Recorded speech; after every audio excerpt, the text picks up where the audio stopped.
Henry had now embarked on his third marriage to Jane Seymour. In just over a year, she gave him the son that he craved.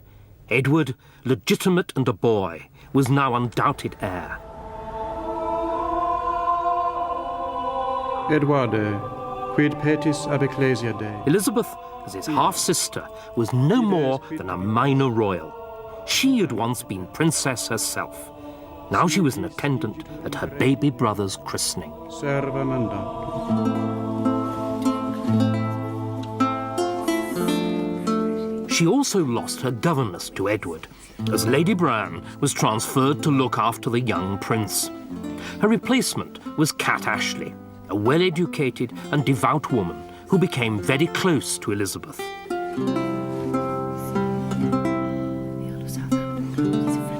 Her father, on the other hand, scarcely saw her. For royal children, like Elizabeth, were brought up in the country, away from the royal court. There, Henry communicated with her by messenger.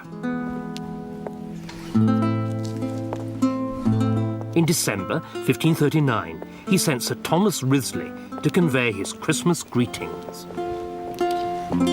She gave humble thanks, inquiring again of His Majesty's welfare, and that with as great a gravity as if she'd been 40 years old.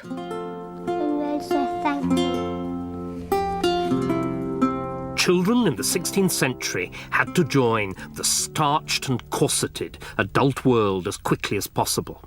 They were expected to look like their parents and to behave like them. Even slight misdemeanors were severely punished. One royal tutor advised, never have the rod off a boy's back, and the daughter especially should be handled without cherishing. But Elizabeth was lucky. Her tutors belonged to the new school, which thought that kindness was a better teacher than the cane. But then, the young princess was a model pupil, and she studied languages from the age of 4. She became fluent in French, Italian, Latin, and Greek. Sur un chevet touffu émaillé de couleurs d'un million de fleurs. Omente que scrivesti ciò che io vidi, persuasum est auctoritate maiorum. Cur itasit, nihil tu mendoces. But it was how she learned languages that mattered as well. She was taught by the method of double translation. This means that the little girl had to translate a passage from Latin into English and then back again into Latin, getting it absolutely right, word for word. Now, for most children, this kind of thing would have been an absolute torment. But Elizabeth seems to have revelled in it. She must have had the mind of a computer programmer or an expert solver of crossword puzzles, because she continued to do translations for the whole of the rest of her life. She did them for fun and for relaxation, but she also did them as a kind of mental discipline to keep her emotions under control, just as nowadays some people might practice yoga or meditation. Elizabeth was the kind of daughter of whom any father would be proud, and this painting shows Henry's confidence in her. It commemorates his decision in 1544 to reinstate both his daughters in the succession. No woman had ever sat on the English throne before. Now, if Edward died without an heir, first Mary and then Elizabeth would become queen. Henry then sailed for France to fight a war, leaving his wife, Catherine Parr, as regent in charge of the kingdom. Elizabeth now witnessed at first hand that an intelligent, well-educated woman could rule effectively. At about this time, Elizabeth acquired a new tutor, Roger Ascham. He worked with the brightest minds at Cambridge, but he found Elizabeth more than their equal. The Lady Elizabeth shines like a star. The constitution of her mind is exempt from female weakness. No apprehension can be quicker than hers. She demonstrated her abilities in an extraordinary New Year's gift for her father. It's a work of prose, but it shows the 12-year-old girl to have been, in her way, just as much of a child prodigy as the young Mozart. It's bound in red cloth of gold heavily embroidered with Henry's initials, top and bottom. And, well, you can actually see it more clearly on the back.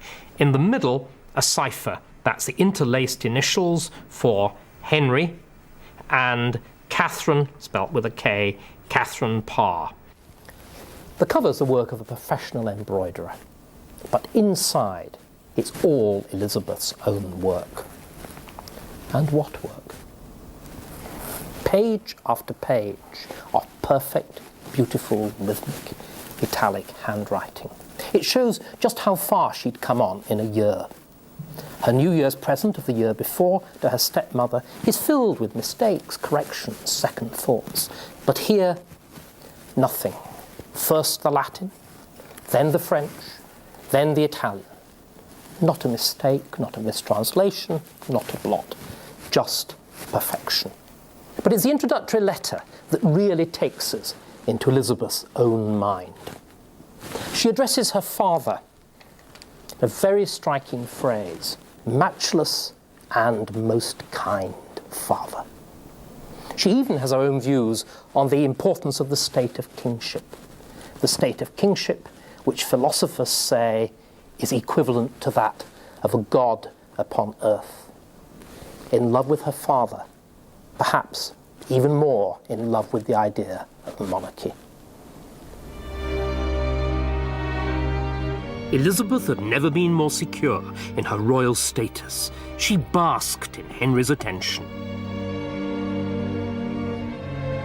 In 1546, she had this portrait painted for him, and it shows her as she wished to be seen by her father. So she's studious, one finger marking a page in a book. She's pious. The book open on the lectern beside her is certainly the Bible. She is the virtuous Renaissance princess.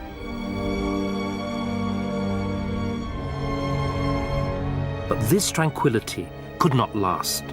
Henry, her father, was dying. At 13, Elizabeth was about to lose the giant of a father whom she revered. The next decade would be the most threatening period of her life.